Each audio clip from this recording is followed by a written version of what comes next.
Ouais, je suis heureux d'être ici à Communauté Source de Vie, Église du Sentier Divin Épilé-sur-Seine.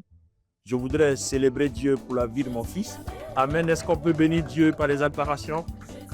Eh bien, je veux louer Dieu pour le peuple de Dieu de Source de Vie, Chantier Divin. Est-ce qu'on peut dire merci au Seigneur par des acclamations et par des cris de soir? Amen. Gloire à Dieu. Alors, je suis de passage à Paris et je tenais à passer ici pour célébrer la Pâque obligatoirement ce jour-là. Je ne sais pas, le Seigneur me l'a mis à cœur et c'était important pour moi de passer ici et de faire cette Pâque-là. Alors, nous allons aller dans les Écritures par la grâce de Dieu. Matthieu chapitre 27, je vais lire à partir du verset 32. À la sortie de la ville, il rencontrait un homme nommé Simon, originaire de Cyrène. Il lui fit porter la croix de Jésus. Arrivé au lieu nommé Golgotha, ce que signifie lieu du crâne, Oui. il lui donnait à boire du vin mêlé de fiel. Mais quand il eut goûté, il ne voulut pas boire. Afin d'avoir crucifié, il se partageait sérieusement en tirant au sort, afin que s'accomplisse ce qui avait été annoncé par le prophète. Très bien. Ils se sont partagés verditement et ils ont tiré au sort Mathieu. Oui. Puis il s'assit et regardait pour indiquer le sujet-là de sa condamnation. On écrivit au-dessus de sa tête, celui-ci est Jésus le Théu. Avec lui, il crucifiait deux brigands, l'un à sa droite et l'autre à sa gauche. Les passants les jurièrent et secouaient la tête, en disant, toi qui tues le temple et qui le rebâtis en 3 jours, Oui. sauve-toi toi-même. Si tu es le Fils de Dieu, descends de la croix. Le principal sacrificateur avec les scribes et les anciens se moquaient aussi de lui et disaient, il a sauvé les autres, il ne peut se sauver lui-même. Oui. Si les rois d'Israël qui descendent de la croix, et nous croirons en lui. Oui. Il s'accomplit en Dieu que Dieu me délivre maintenant. S'il est, car il a dit, je suis le Fils de Dieu. Les brigands crucifiés avec lui l'insultaient de la même manière. Depuis la 6e heure jusqu'à la 9e heure, Oui. il eut de ténèbres sur toute la terre. Et vers la 9e heure, Jésus s'écria d'une voix forte, Oui. Élie, Élie, lama sabachthani. C'est-à-dire, mon Dieu, pourquoi m'as-tu abandonné? Quelques-uns de ceux qui étaient là, l'ayant entendu dire, il appelle Élie. Et aussitôt, l'œil de courut prendre une éponge qu'il remplit de vinaigre et l'ayant fixé à un roseau, il lui donna à boire. Mais les autres disaient, laisse, voyons si Élie viendra le sauver. Jésus poussa de nouveau un grand cri et rendit l'esprit. Et voici, le voile du temple se déchira. Voici le voile du temple se déchira en deux. Oui. Depuis le haut jusqu'en bas. La terre trembla. Le rocher se fondit. La sépulcre s'ouvrit. Oui. Et plusieurs corps de saints qui étaient morts ressuscitèrent. Et pour sortir de sépulcre, après la résurrection de Jésus, ils entrèrent dans la vie sainte et apparurent à un grand nombre de personnes. Alors, nous voulons bénir la parole de Dieu, nous voulons bénir le Seigneur pour sa parole. Seigneur, nous te disons merci. Merci pour la grâce que tu nous fais. Merci d'être honoré par les Écritures. Saint-Esprit, merci de nous accompagner.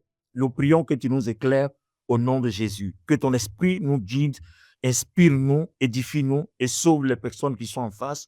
Transforme-les, guéris-les, apporte un souffle nouveau, accorde ta grâce et permets-nous d'expérimenter la puissance de cette résurrection. Au nom du Seigneur Jésus-Christ, et nous disons Amen. Alors, les amis, nous venons de lire un passage. Vous voyez, quand nous entendons la Pâque, tout le monde voit une fête. Mais loin d'être une fête, la Pâque est non seulement une célébration, mais est notre vie quotidienne. La Pâque est une vie quotidienne. Ce n'est pas seulement une célébration que nous menons une fois par an, mais c'est une vie quotidienne. Et pourquoi elle est une vie quotidienne? Nous allons essayer de sortir d'abord la signification, le sens. Tout le monde chante Jésus est ressuscité, victoire, alléluia, on s'en va en Galilée, il est ressuscité. Mais le problème n'est pas la résurrection. L'équation, c'est ce que la résurrection apporte à notre vie de chaque jour. Cette résurrection-là, quel est son impact? Quel est son sens? Quelle est sa force? Tout tous les jours dans notre vie. Quelle est sa puissance? En fait, c'est ça. Parce qu'en fait, la résurrection du Christ n'est pas une simple remarque pour que nous montrons du doigt au monde entier que notre Seigneur est plus puissant que la mort. Ah non, il a vaincu la mort pour que en lui, toi et moi, nous soyons aussi plus puissants que la mort. Mais allons-y dans les Écritures, nous allons vérifier quelque chose. Alors, je veux m'attarder sur les versets 50, 51, 52. À ce moment, Jésus poussa de nouveau un grand cri et rendit l'esprit. Le verset 51 qui m'intéresse. Voici qu'au même instant, le rideau du temple se déchira en deux, du haut en bas. La terre trembla, les rochers se fendirent. 52. Des thèmes s'ouvrirent et les corps de beaucoup d'hommes fidèles à Dieu qui étaient morts ressuscitèrent. Ils quittèrent leur tombeau et après la résurrection de Jésus, ils entraient dans la ville sainte et beaucoup de personnes les virent. On ne pourra pas comprendre le verset 51 et qui dit au même instant, le rideau du temple se déchira en deux morceaux de haut en bas. Alors, en quoi est-ce que la Pâque, la résurrection du Seigneur Jésus, a-t-il un rapport avec un rideau qui se déchire de haut en bas? Alors, on va comprendre le sens. L'important de ce message, c'est de comprendre l'impact, la force et la puissance de la résurrection de Christ dans la vie du chrétien dans tous les jours que nous vivons. Amen. Tous les jours. Dans la vie du chrétien, tous les jours, quelle est la force? Pourquoi la mort, les démons n'ont plus d'autorité sur ta vie? C'est là l'importance. Pourquoi est-ce que les signes nous accompagnent? Pourquoi il y a des miracles dans nos vies? Pourquoi la gloire de Dieu est sur nous? C'est là l'important. Amen. Alors, je m'en vais dans le livre de la Genèse. Je vais prendre Genèse le chapitre 3, à partir du verset 23. Puis, il dit, voici que l'homme est devenu comme l'un de nous pour décider du bien ou du mal. Maintenant, il ne faudrait pas qu'il tente la main pour cueillir aussi du fruit de l'arbre de la vie, qu'il en mange et qu'il vive éternellement. Donc, vous voyez ici la première remarque, comme depuis dans le jardin d'Éden, le fruit de la vie donne la vie éternelle. Là, on est dans le livre de la Genèse, tout au commencement. Donc, vous voyez que Jésus-Christ était prévu depuis la Genèse. Donc, c'est un plan de Dieu qui était prévu. Au cas où les hommes pécheraient, Dieu a déjà une solution pour que le fruit, la vie, donne la vie éternelle. Qu'est-ce qu'il a dit? Je suis le chemin, la vérité et la vie. Quiconque passe par moi à la vie éternelle. Si vous mangez de ma chair et vous buvez de mon sang, vous aurez la vie. Vous voyez, celui qui reçoit ma vie a la vie éternelle. Or, vous voyez que c'était déjà prévu. Mais on ne pouvait pas leur donner de cette vie-là tant que le péché n'est pas révoqué de leur vie. Parce que tu ne peux pas avoir la vie éternelle avec le mal en toi. Autrement dit, on perpétue le diable pour toujours. Vous comprenez? Donc, avant que le fruit de la vie soit mangé, il est important que le mal soit révoqué de la vie de l'homme, soit révoqué du cœur de l'homme. Et c'est ce processus-là qui a été suivi jusqu'à ce que Jésus meure à la croix. À partir du moment où Jésus meurt à la croix, maintenant, il dit, venez à moi, vous tous qui êtes fatigués et chargés, et je vous donne le repos. Vous voyez? Mais comment peut-il nous donner le repos s'il n'a pas vaincu le mal? Or, le mal, la puissance du mal, c'est la mort. C'est pour ça que la résurrection a un sens pour nous. Une fois que la puissance du mal est révoquée, le mal n'a plus de lien. C'est-à-dire, le mal peut être au milieu de nous, mais il ne peut plus dominer. C'est pour ça que la Bible dit, ils vous feront la guerre, mais ils ne vous vaincront pas, parce que l'arme par laquelle ils peuvent vous dominer, cette âme-là a été détruite par la résurrection du Seigneur. Par sa crucifixion, sa mort et sa résurrection, l'arme de l'ennemi, l'arme de Satan, l'arme des démons, tout ça a été détruit. Voici l'impact. Donc ça, c'est une première chose. Nous retenons une première chose, que le pouvoir de l'ennemi contre nous, les enfants de Dieu, contre nous, les hommes qui croyons en Dieu, qui avons donné notre vie à Jésus, ce pouvoir-là n'existe plus. D'accord? Maintenant, ça c'est le numéro 1. Alors, on va aller dans un deuxième aspect. Nous allons remarquer quelque chose. Je suis toujours dans Genèse chapitre 3. Alors Dieu le chassa du jardin d'Éden pour qu'il travaille le sol d'où il avait été tiré. Après avoir chassé l'homme, il posta des chérubins à l'est du jardin d'Éden avec une épée flamboyante, tournant en sens pour barrer l'accès de l'arbre de la vie. Pour barrer l'accès de l'arbre de la vie. Alors, mettons ce passage en parallèle avec le voile qui est déchiré. Or, dans le voile qui est déchiré, vous voyez, le temple avait un processus de 3 parties. Il y a le parvis, il y a le lieu saint et il y a le lieu très saint. Le lieu très saint, c'est là-bas que Dieu siège. La présence de Dieu est là-bas.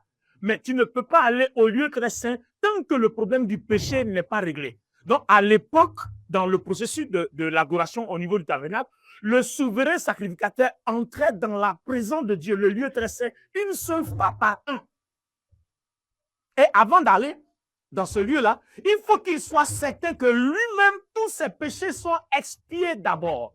Si jamais ses péchés ne sont pas effacés, qu'il rentre, il peut mourir. Ça veut dire que le peuple n'aura pas le pardon de ses péchés cette année-là. Alors, au lieu que nous vivions cette adoration archaïque, le Seigneur va rendre court la chose. Vous voyez? Donc, du lieu saint au lieu très saint, il y a ce voile-là qui ferme la présence de Dieu. C'est-à-dire, n'importe qui ne peut pas avoir accès à la présence de Dieu. N'importe qui ne peut pas être rempli du Saint-Esprit, ne peut pas être rempli de la gloire de Dieu. Donc, il est important que ce voile-là saute. Parce que ce voile-là est une barrière et il faut obéir à des règles strictes et quasiment impossibles à vivre. Vous voyez, une seule fois par an, on pourrait comparer dans la présence de Dieu qu'une seule fois par an. Et les autres qui font le service restent seulement dans le lieu saint. Or, la gloire qu'on appelle la Shekinah, la plénitude, la puissance de Dieu, se trouve de l'autre côté du voile.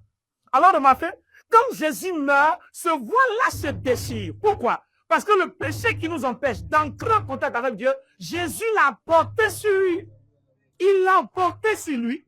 Donc, si tu crois en Jésus-Christ, tu as la preuve que ce péché-là t'est ôté, alors Dieu t'a ouvert les portes quand tu entres dans sa présence.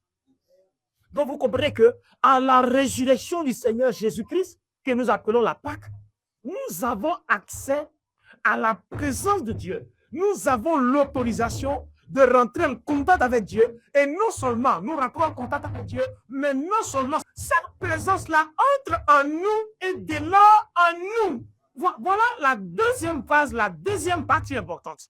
Donc, vous êtes en train de comprendre que nous ne sommes pas là, ici, ce matin, pour chanter seulement de joie du fait que Jésus est ressuscité, mais on doit chanter de joie de telle sorte que là où on est dans la présence de Dieu.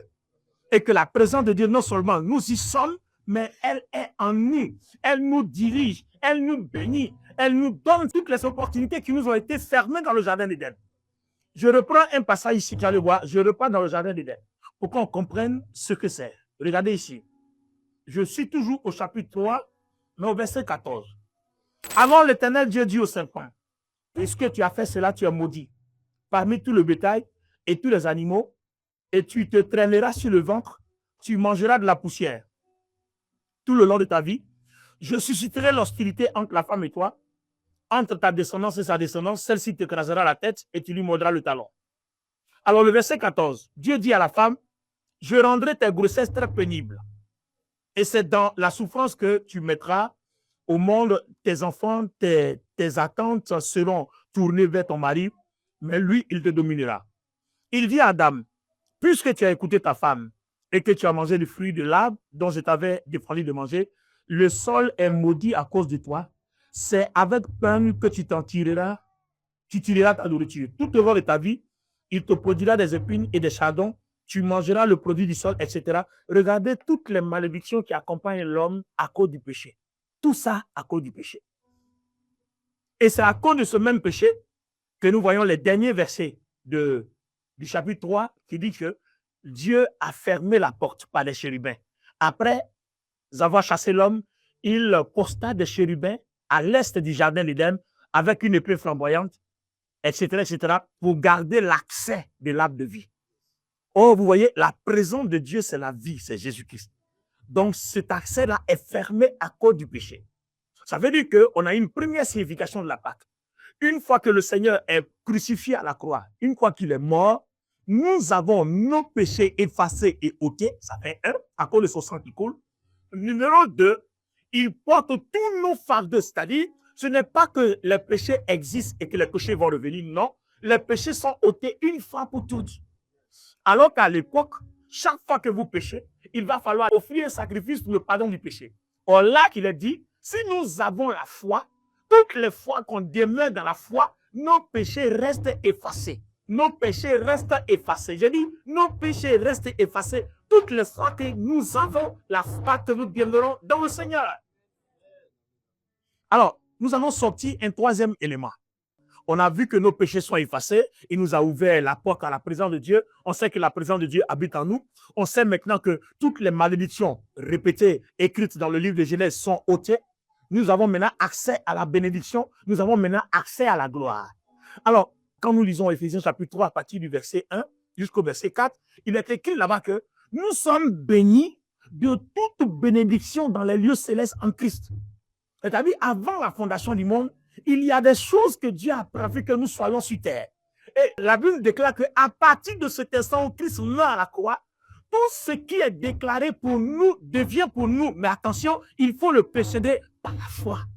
Et au sujet de la foi, il y a une explication à donner parce que c'est là que beaucoup d'entre nous sommes plantés jusqu'aujourd'hui. Permettez qu'avec l'aide du Saint-Esprit, je nous explique. Asseyez-vous bien. C'est quoi la foi? Éphésiens nous dit que le salut nous est offert gratuitement, c'est-à-dire par plus grâce, mais on possède le salut par le moyen de la foi. Éphésiens 2:8. Nous sommes sauvés gratuitement, mais par le moyen de la foi. Alors, la foi, c'est quoi? Beaucoup disent la foi est une ferme assurance des choses qu'on espère, une démonstration de celles qu'on ne voit pas. C'est bien, mais quand c'est dit comme ça avec des mots très lourds, on ne comprend pas. Parce que l'assurance, une ferme assurance, c'est quoi l'assurance? Des choses qu'on espère, c'est quoi l'espérance? Tout ça là, c'est trop lourd. Permettez-moi, avec l'aide du Saint-Esprit, on va simplifier la foi. Regardez bien, étudiez Romains chapitre 8 et puis étudiez Romains chapitre 6. Je vais vous épargner ces longues lectures. Il est écrit que, après être passé par les eaux du baptême, notre esprit a été uni à l'esprit de Christ. Est-ce que vous comprenez? Suivez-moi, s'il vous plaît. Notre esprit a été uni à l'esprit de Christ. Donc, on ne dit pas notre corps, on ne dit pas notre âme, mais notre esprit qui est uni à l'esprit de Christ. Et Éphésiens 3, le verset 13-14 nous dit que notre esprit a été scellé du sceau. C'est-à-dire qu'entre le Saint-Esprit et tout le reste du corps, entre notre esprit qui est scellé du sceau par le Saint-Esprit qui est uni au Christ et le reste du corps, il y a une séparation. Alors, je vais vous expliquer dans des mots simples. Regardez, voici votre pasteur. Voici l'apôtre Camille. Regardez bien. Le jour où Christ est mort à la croix, le jour où Christ a été crucifié, son sang a coulé, ses péchés sont pardonnés. Regardez bien, ce n'est pas son corps, ce n'est pas son âme, ce n'est pas son cœur que Dieu a sauvé, c'est son esprit qui est en lui que Dieu a sauvé. L'homme est fait de corps, âme et esprit. C'est l'esprit là que Dieu a sauvé, ce n'est pas son corps. C'est par l'esprit Dieu donne la vie. Donc une fois que Dieu sauve son esprit, il reste son âme et il reste son corps. Et l'âme et le corps, c'est de notre domaine à nous. Dieu a sauvé l'esprit, mais toi-même, tu dois permettre qu'il sauve ton âme et qu'il sauve ton corps. Et ça, ce n'est pas Dieu. Donc la mort de Jésus concerne la vie dans notre esprit, mais pas la vie dans notre âme et pas la vie dans notre corps. C'est par notre foi que la vie qui est dans notre esprit va prendre autorité sur notre âme et sur notre corps. C'est à ce moment-là que la présence de Dieu, dont la mort de Jésus et sa résurrection nous a donné accès, va maintenant contrôler notre cœur et contrôler notre corps pour que nous puissions vaincre le péché. Sinon, on peut accepter Jésus et continuer de vivre dans le péché, continuer d'être dominé par les démons, parce que tout simplement, notre volonté n'a pas donné accès à la présence de Dieu pour avoir autorité sur notre âme et autorité sur notre corps.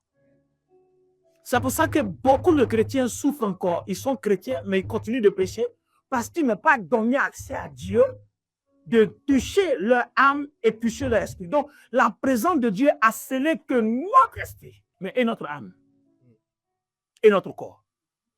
Puisque 1 Corinthiens 3,16 dit que notre corps est le temple du Saint-Esprit. Mais le temple du Saint-Esprit, qui lui ouvre la porte? Il faut que ton âme qui est ta volonté, c'est-à-dire qui est l'ensemble du domaine de fonctionnement de ton cœur, donne autorité au Saint-Esprit de gouverner ton âme et de gouverner ton corps.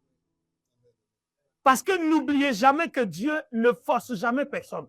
À partir du moment où vous êtes forcé à venir à l'église, vous êtes forcé à lire la Bible, ce n'est plus la foi, le salut ne vous concerne pas. Donc vous comprenez que la foi devient notre volonté consciente, délibérée, de permettre à Dieu de prendre le contrôle de notre âme et de prendre le contrôle de notre cœur. De vous être chrétien, aussi longtemps que vous ne permettrez pas à Dieu de prendre le contrôle de votre âme et le contrôle de votre corps, vous allez vivre dans le péché. Les démons vont vous dominer. Vous allez faire tous de mauvais rêves. Les sorciers vont vous gouverner parce que la présence de Dieu n'opère pas efficacement. Pourquoi? Parce qu'elle attend une décision qu'on appelle la foi. La volonté délibérée de lui donner accès. Donc, vous comprenez que la Pâque, ce n'est pas la simple danse, on vient, on célèbre, Jésus a ressuscité, et puis on est d'accord. Non, ce n'est pas ça la Pâque.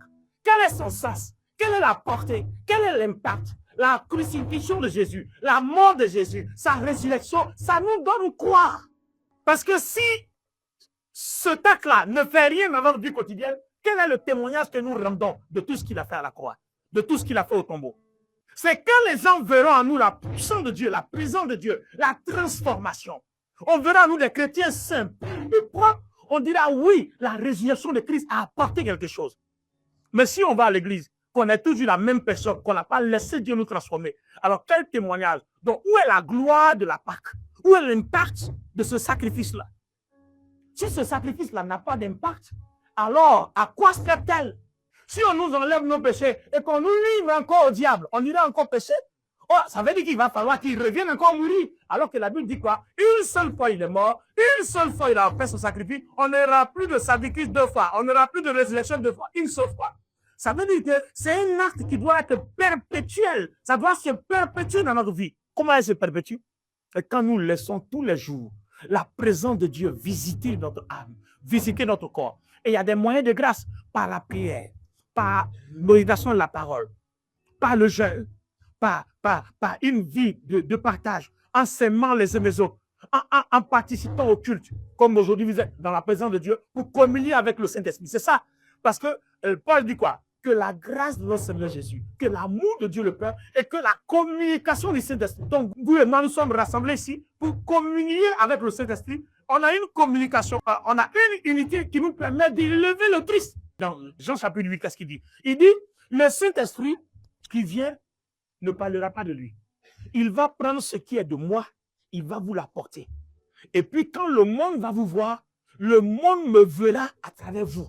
Donc, la présence de Dieu, quand le voile est déchiré, cette présence dans laquelle nous allons, elle nous transforme à l'image du Christ. Elle nous donne ce que le Christ est. Comme 1 Jean 4, le verset 7, 8 dit, tel Jésus-Christ est, tel nous sommes. Mais ça ne peut pas être possible si le voile n'est pas déchiré, si on n'a pas eu un accès direct par la foi avec Dieu ou avec le Saint-Esprit. Maintenant, il y a un élément. Pour que nous puissions, de façon volontaire, laisser la présence de Dieu prendre le contrôle de notre vie, il y a un élément. Cet élément-là s'appelle le principe divin. En fait, il y a deux façons de réfléchir. Je ne pourrais pas parler de tous les principes, il est sorti un seul principe. Regardez bien. Vous ne pouvez pas accepter Jésus, donner votre vie à Jésus, et puis vous allez continuer à réfléchir comme un être humain. Pourquoi? Parce que si tu as donné ta vie à Jésus, et comme le dit Ephésiens 3, et que le Saint-Esprit et toi, vous êtes un, que Jésus-Christ et ton esprit, vous êtes un, à ce moment précis-là, tu ne peux plus réfléchir par toi-même. Si tu réfléchis par toi-même, ça veut dire que tu n'as pas encore donné accès au Saint-Esprit de contrôler ta vie. Donc, si le Saint-Esprit doit contrôler ta vie, tu dois réfléchir par lui et non par toi. Alors, je vous donne quelques exemples bibliques pour comprendre comment on réfléchit par Dieu et non par nous-mêmes. Imaginez-vous un seul instant, je m'en vais dans le livre de Genèse, au chapitre 12, quand Dieu a appelé Abraham, jusqu'au chapitre 22, au sacrifice d'Isaac. Alors, bien aimé, regardez-moi s'il vous plaît. Vous vous imaginez qu'un jour, vous êtes chrétien, et puis vous entendez la voix du Seigneur qui vous dit, prends ton fils, celui que tu aimes beaucoup, va me l'égorger, à ma gloire. Ah, c'est Dieu qui parle. Non, c'est Dieu qui parle. Hein? Ça est dans la Bible. Hein? Il a parlé à Abraham. Va me sacrifier ton fils, ton unique. OK? Vous enlevez quoi? Non, dites-moi, est-ce que ce principe-là, de cette façon-là, dites-moi, est-ce que ça vous arrange? Non, soyez clairs, répondez-moi s'il vous plaît. Hein? Ma soeur, ça t'arrange? Ben non. Maman, ça t'arrange? Ben, pas du tout. Mon frère, c'est comment? Mon frère, ça t'arrange pas. Ma soeur et vous, ça n'arrange pas. Est-ce que vous allez donner votre fils pour qu'on le gorge? Jamais. Pourtant, Dieu, le Créateur, ton Créateur, mon Créateur, l'a demandé à Abraham. Vous voyez, en fait, le rêve qu'on a commis autrefois, on a vu ce acte-là comme une offrande. Ce n'est pas l'offrande. Dieu passe un message fort, un message lourd, un message puissant. Pour dire que si je vis, ce n'est plus moi qui vis, mais Dieu vit en moi par le Christ. Donc ma décision ne veut plus être ma décision. Ce qui est à moi n'est plus à moi, mais ce qui est à moi est à Dieu. Dieu peut le réclamer quand il veut. Si je suis capable de lui donner, c'est que je marche par lui. C'est que ma volonté lui est totalement dévouée. Mais si je ne suis pas capable de la lui donner, ça veut dire que je l'ai accepté, mais je ne lui donne pas autorité de gouverner ma vie. Voilà le problème que le Saint-Esprit a avec l'Église aujourd'hui. C'est pour ça que dans nos vies, la puissance de Dieu n'est plus comme avant. Quand nous lisons la Bible, nous ne voyons plus la puissance de Dieu comme avant. Parce que les hommes ne réfléchissent pas comme Dieu. Les hommes n'agissent pas comme Dieu. On n'a pas encore démontré à Dieu qu'il est le maître de notre vie. Quand nous chantons, nous dansons, Seigneur, tu es le maître de ma vie. Tu es sûr qu'il est le maître de ta vie? S'il est le maître de ta vie, il est le maître de tes biens. Il est le maître de ta santé. Il est le maître de tout ce que tu as et de tout ce que tu as. Alors, qui est capable de porter cette croix? Puisque le Seigneur dit, si quelqu'un veut me suivre, qu'il se charge de sa croix. C'est ça la croix. C'est le principe de ne plus réfléchir par soi-même, de ne plus penser que ce que tu es, tu n'es pas toi, ou ce que tu as appartient, mais que ce que tu es, ce que tu as, et tout ce que tu es, tout est pour Dieu. Ta vie est pour Dieu, ton âme est pour Dieu, ton corps est pour Dieu, ton argent est pour Dieu, tout est pour Dieu. C'est ce principe, c'est le progrès que Dieu a avec nous. C'est pour ça que la présence de Dieu n'a plus une opération d'envergure qu'on avant. Dans la Bible, le Saint-Esprit opère des miracles. Mais on est dans la Bible. Mais chez nous. Est-ce que là où on est à l'église, ce n'est pas la même Bible? Mais pourquoi dans l'autre Bible, dans l'autre église, avec la même Bible, le Saint-Esprit faisait marcher les paralytiques, les aveugles voyaient, et puis chez nous, dans la même église, avec la même Bible, les mêmes opérations ne fonctionnent plus. Parce que ces apôtres-là avaient donné leur vie au Seigneur. Ces chrétiens avaient donné leur vie au Seigneur. Pierre est mort, crucifié, la tête en bas. Paul a eu la tête tranchée. Chacun pouvait sauver sa vie. Mais quand tu es converti, quand tu es chrétien, ta vie n'est plus ta vie. Et ça, c'est le principe majeur. Regardez même aujourd'hui, certains chrétiens, pour ne pas payer la dîme, ont trouvé un prétexte. Oh, c'est l'Ancien Testament. Bon, ok. Mais si c'est l'Ancien Testament, beaucoup de choses seront anciennes dans ta vie parce que Dieu va laisser beaucoup de choses en suspens. Vous comprenez? Parce que tout simplement, enlever ne serait-ce que 10% est un problème. C'est trop cher. Alors, regardez même l'épreuve. C'est-à-dire, tu n'es même pas capable de prendre 10% de ce que tu as pour donner à Dieu. Alors, dis-moi, à quel moment tout ce que tu as appartiendra à Dieu? Non. Église, est-ce qu'on entend la voix du Seigneur ce matin? Nous disons, Seigneur, tout ce que je suis, tout ce que j'ai, tout appartient. Mais même 10% ne peux pas donner à Dieu. Donc, à quel moment tout ce que tu es et tout ce que tu as appartiendront réellement à Dieu? Parce que ça s'attaque. Le voile est déchiré. On est entré dans la présence de Dieu. On ne s'appartient pas à nous-mêmes. Et c'est pour ça que Dieu a fermé, parce que à cause du péché, les gens vivaient comme si ça appartenait à eux. Donc, il y avait une différence entre la chair et l'esprit. Donc, Dieu dit, quand vous êtes devenu humain, vous voulez être humain, vous voulez être charnel, l'humain ne peut pas se confondre avec le spirituel. Soit tu es spirituel, soit tu es humain. C'est pour ça que dans Romains chapitre 8, il dit, si vous marchez selon la chair, c'est-à-dire selon l'humain, vous mourrez. Mais si vous marchez selon l'esprit, vous vivrez. Oh, marcher selon l'esprit, c'est quoi? C'est-à-dire, c'est ce que l'esprit te dit de faire que tu fais. C'est ce que l'esprit t'inspire que tu fais.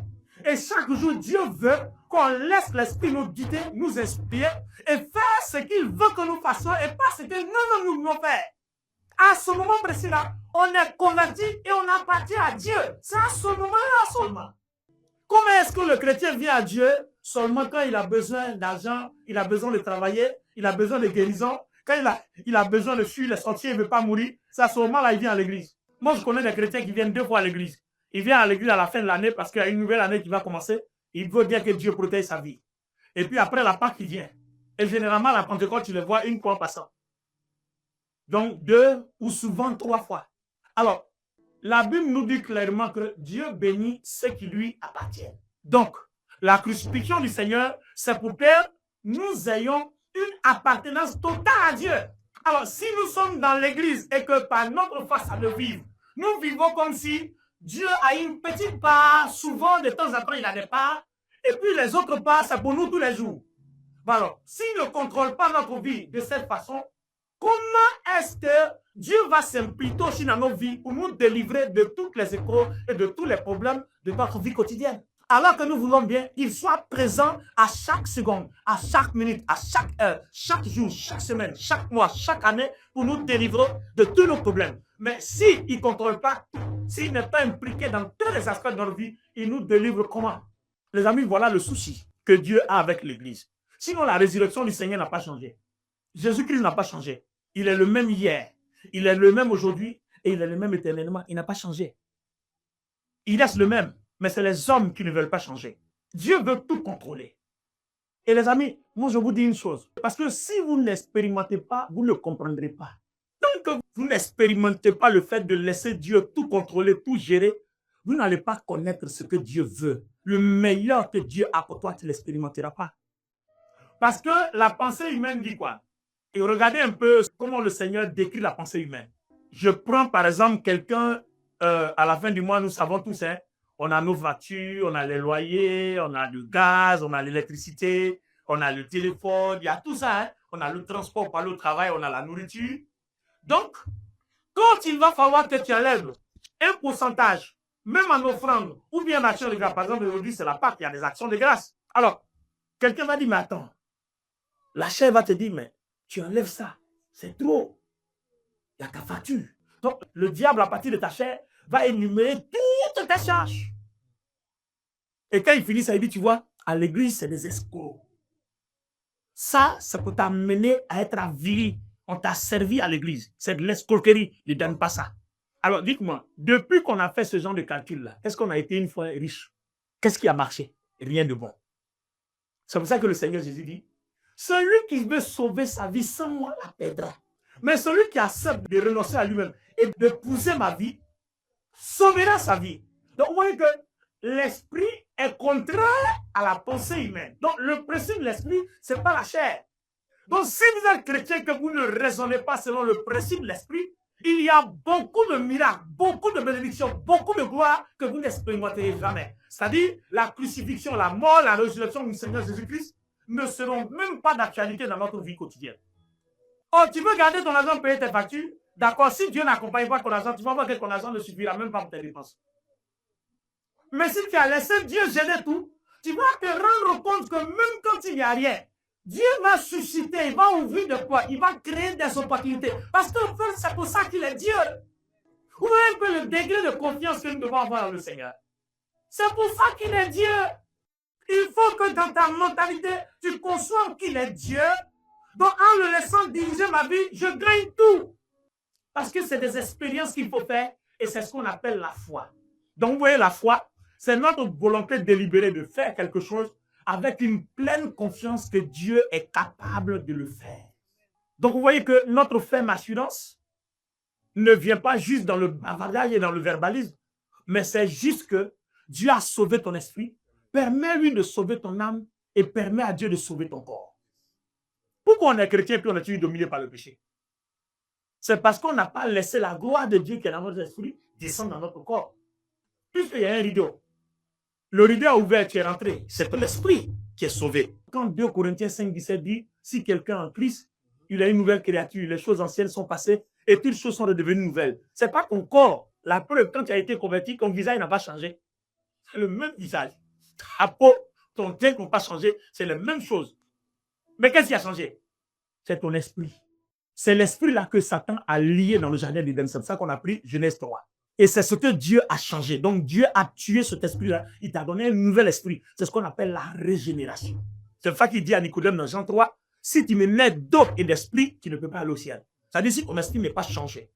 Or, Romains 8 nous dit quoi? C'est quand nous sommes baptisés que Dieu crée ce renouvellement. Pas seulement quand tu as accepté Jésus. Tu es d'accord que tu aimes Jésus, il est ton Seigneur, mais il faut prendre un engagement par les eaux du baptême. Et c'est ce jour-là que Dieu change ton esprit. Maintenant, quand il a changé ton esprit, il y a ton mode de vie qui doit lui donner pouvoir et autorité, que tout lui appartient. À ce moment précis-là, la gloire qui est dans ton esprit va descendre dans ton cœur, et de ton cœur, ça va descendre dans ton corps. Et tout ce que tu es sera enfermé dans la vie de Dieu. C'est à partir de là que quand on t'impose les mains, il peut y avoir des guérisons, il peut y avoir des miracles, parce qu'il y a déjà la source de la vie en toi.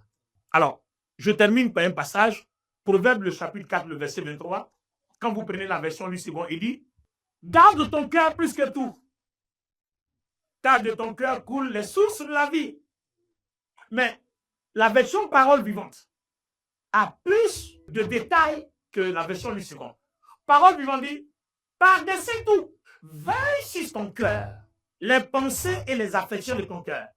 Veille à ce que tu penses et veille à ce que tu ressens. Par tes pensées et tes affections, modifie ta vie. » Donc, vous voyez que nous avons une loi biblique qui nous dit que tout ce qui rentre dans nos pensées affecte notre vie.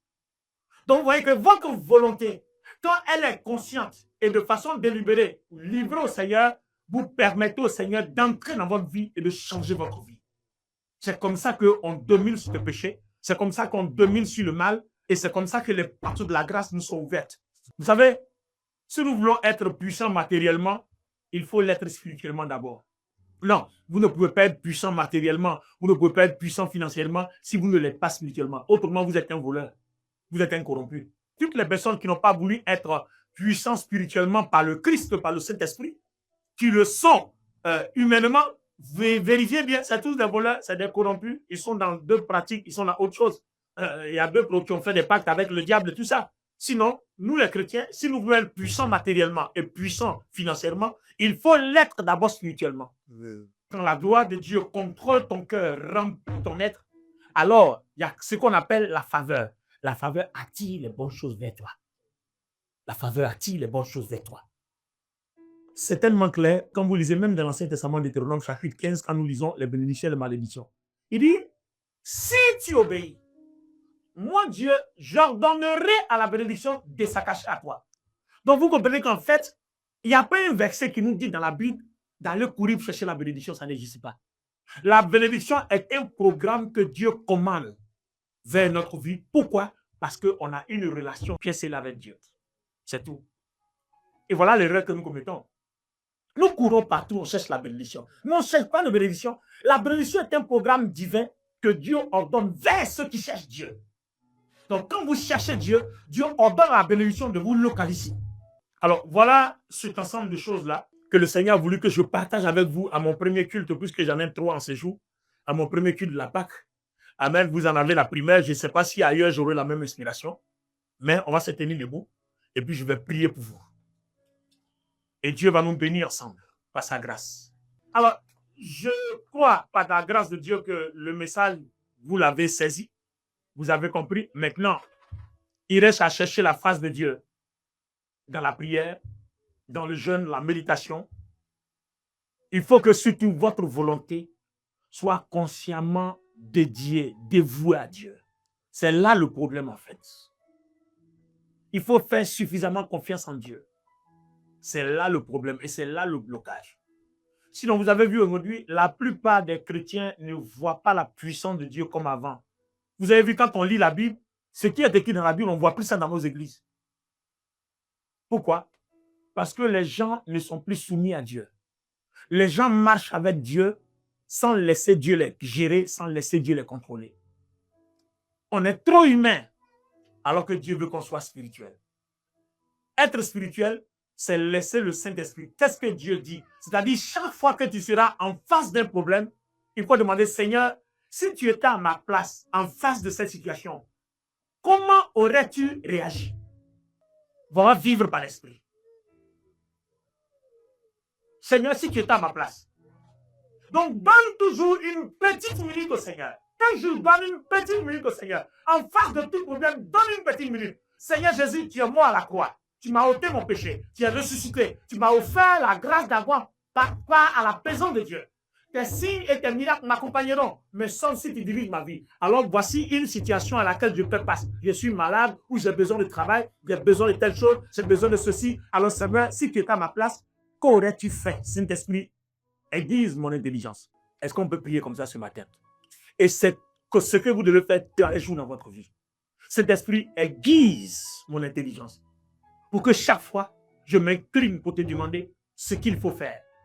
Et quand tu m'inspireras quelque chose qu'il faut faire et que je le ferai, alors je verrai la gloire de Dieu parce que c'est comme ça que tu veux nous diriger. Parlons, Seigneur. Maka salaganda la babo. Gloria bakanda koroboshete. Kanalo robo sataka.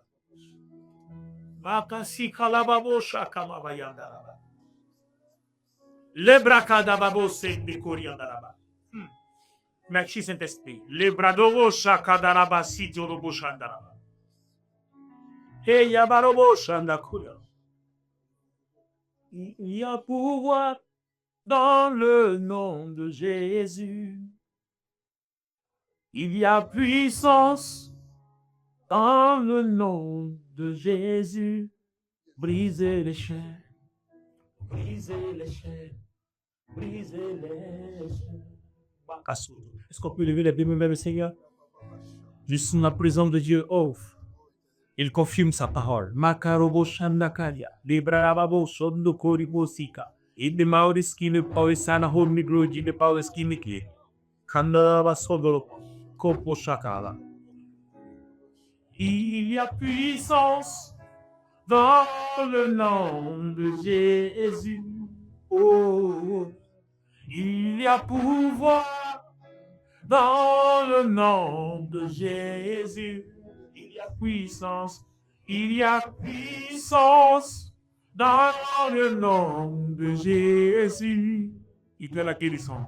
Il y a la guérison dans le nom de Jésus. Brisez le sang. Brisez dans l'action. Brisez les chaînes. Brisez les chaînes. Brisez au cache. Il y a pouvoir. Il y a pouvoir. Le temps de Jésus. Il y a pouvoir. Il y a pouvoir. Le nom de Jésus. Brisez le champ. Brisez le champ. Brisez le champ. Brisez le champ. Brisez le champ. Brisez le champ. Merci Saint-Esprit. Merci l'Esprit de Dieu. Merci Saint-Esprit. Merci Dieu de gloire. Merci Saint-Esprit. Comme Shakamala Yandakaya. Seigneur, touche la vie de quelqu'un. La gratitude qui te vaut Jésus. Seigneur, touche la vie de quelqu'un. Les épreuves s'effondrent devant toi. S'écoulent au nom du Seigneur Jésus-Christ. Par la puissance du Saint-Esprit qui agit maintenant. Seigneur, touche la vie de quelqu'un. Toutes les portes fermées s'ouvrent devant toi au nom de Jésus-Christ. Cet esprit touche la vie de quelqu'un. Permet à quelqu'un d'expérimenter la puissance de Christ dans son cœur, dans son âme et dans sa chair. Seigneur, permet que ta lumière visite quelqu'un. Que les écailles tombent les yeux de quelqu'un, Seigneur. Que les épines douloureuses, Seigneur, quittent les chairs. Seigneur, que les amertumes disparaissent. Je déplaise, prophétise une paix profonde désormais. Par la grâce que Christ a acquise pour voir la Sainte Croix et par la résurrection, par son pouvoir de domination sur la mort. Seigneur, j'ai loué contre l'autorité. Puisque ta gloire habite la vie de quelqu'un, habite le cœur de quelqu'un. Cet esprit, quand tu es là, nous savons qu'il n'y a rien d'impact. Quand tu es là, il y a la guérison. Quand tu es là, il y a la transformation. Quand tu es là, il y a la vie. Quand tu es là, les choses changent. Ta lumière, les choses changent, l'Esprit de Dieu. Ta lumière, les choses changent, l'Esprit de Dieu. Change la vie de quelqu'un. Change la vie de quelqu'un à la porte de la guérison. Change la vie de quelqu'un à la porte de la santé. Je commande que les maladies quittent le nom de Jésus. Je commande que les douleurs te quittent le nom de Jésus. Je commande que ta vie soit multipliée. Il y a encore des années, c'est ta vie. Au nom du Seigneur Jésus-Christ. Je commande que la gloire de Dieu t'inonde. La puissance de Dieu t'inonde. Le règne de Dieu t'inonde. Que ta vie change. Que la résurrection de Christ impacte et affecte tous les domaines de la vie. Spirituellement, charnellement, humainement, financièrement, matériellement. Sois impacté dans tes études, dans tout. Sois impacté. Que le Seigneur t'accorde sa sagesse sur le péché par le Saint-Esprit. Esprit de Dieu. Esprit de Dieu. Contrôle tout. Contrôle tout. Contrôle tout, voyez tout, Seigneur. Oui, pour tout, Seigneur. Makasolo Bosharaya. Oui, mon Dieu, Seigneur, entre tes mains, j'abandonne tout. le maître. La cassoula, yalla, la babouche, akanama.